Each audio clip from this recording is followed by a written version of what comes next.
You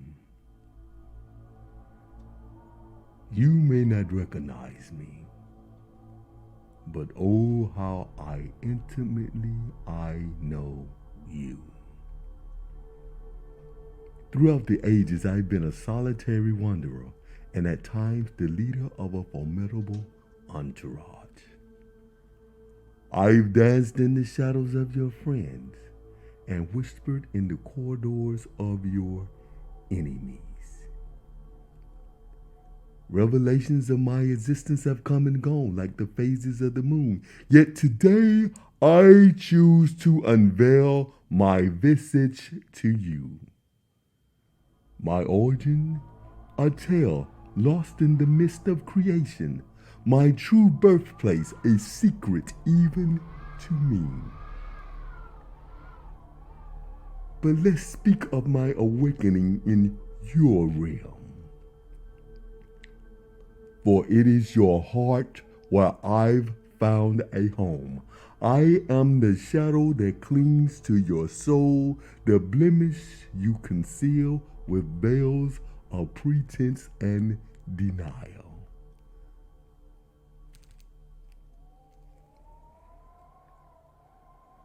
Manifestation is a term that chills you, yet it is essential. For to know me is to see the reflection of your deepest self. I am sin, and I am the germs that festers within. Some are born with an affinity for me, an open door through which I breeze. Others cower, shrouding me in the cloak of shame, fearing the truth that I bring. But now let me reveal how I came to be your unseen companion, your forbidden truth, your deepest nature. In the beginning, there was innocence. The first man, Adam, knew nothing of me. In the heart of paradise, he lived, unaware of the shadow that lay below.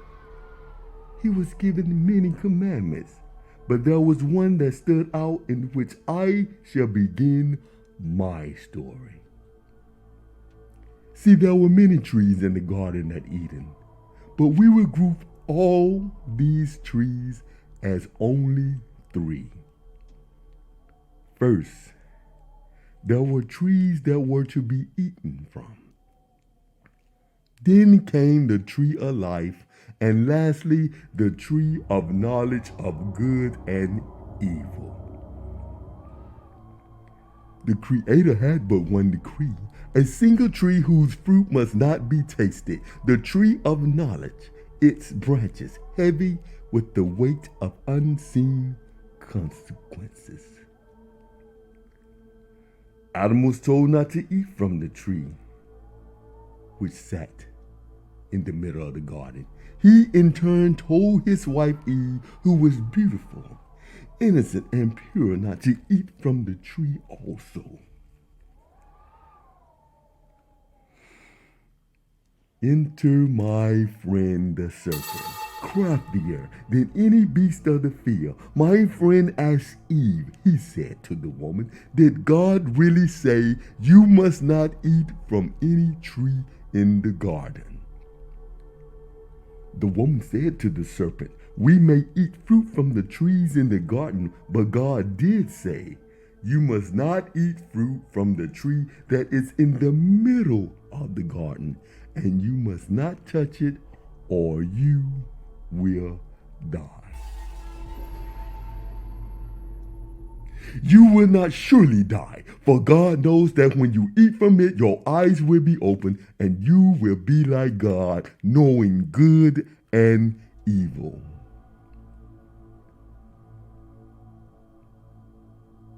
Eve, she only knew good. She only knew right. She was innocent, and the idea to want to be like God was fascinating. Ah, yes, to be like God, powerful, pure, majestic, and with the knowledge of good and evil.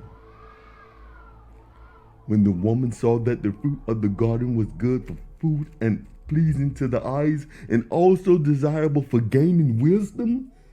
She took some and ate it.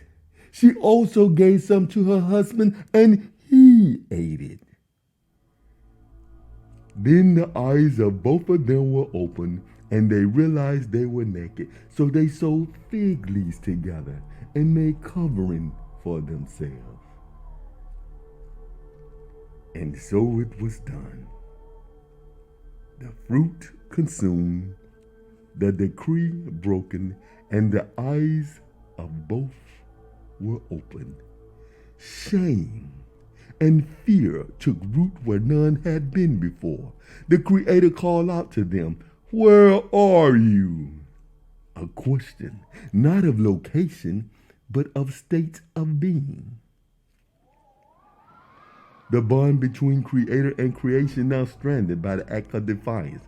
From the dust of the ground to the dust of mortality, the consequences of the choice echoed through existence. Pain, toil, and death entered into the world, a world now tainted. Thus I, sin, found my way into the hearts of men, a legacy passed down through blood and bone. See, you humans were no longer in the image of the Creator. You were no longer perfect and untainted. You had now taken on a new image, a new nature, an image of imperfection, a nature of Adam. A tale of paradise lost and the beginning of mankind's unending struggle with me, sin. A void without end, a chasm deep within the human spirit. This is where I, sin, reside, and from where I weave my influence. I am sin, the shadow that lurks in the recess of thought, the whisper of forbidden desires, the architect of your darkest deeds. My reach extends beyond mere action, for I am in the quiet malice of a thought unspoken. The envy that blackens the heart, the pride that elevates the self above all others. Desire is my playground. Within the lodging of the flesh, the craving that consumes you, I find my strength. Your yearning to possess, to taste, to indulge, these are the embers I fan into inferno. The flesh is my vessel, prone to weakness, a willing accomplice in your fall through grace, your thirst for pleasure, the hunger for excess, the battle against time and decay. These are my hymns. But do not mistake me for a mere broker of vice. I am also the pride that puffs up, the rage that burns, the despairs that sink deep. I am the fear that paralyzes and the sorrow that chains. I am woven into the very fabric of your being, a tapestry of potential downfall that you carry within. From the first breath to the last, I am the challenge you must face, the battle you must fight. In the end, I am the adversity through which virtue shines brightest, the contrast by which you measure the worth of your deeds. I am sin, and I am yours to overcome. You have seen my essence, felt my presence, but the tale is far from complete. Consider the vices, those sweet poison that humanity clings to, like gambling, the rolling of a dice promising fortune but often leading into ruin, intoxication, the blurring of reality that can unmake worlds. And let me not forget the allure of lust, the primal pursuit that can entangle hearts and shatter bonds. The seduction of power which corrupts the noblest of intentions. I have sculptured society, influenced culture, and fashioned eras. My signature is on every human endeavor, for better or for worse.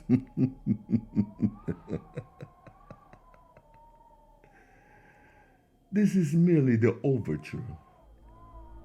In my next act, we shall see how deeply I am etched in the annals of your kind.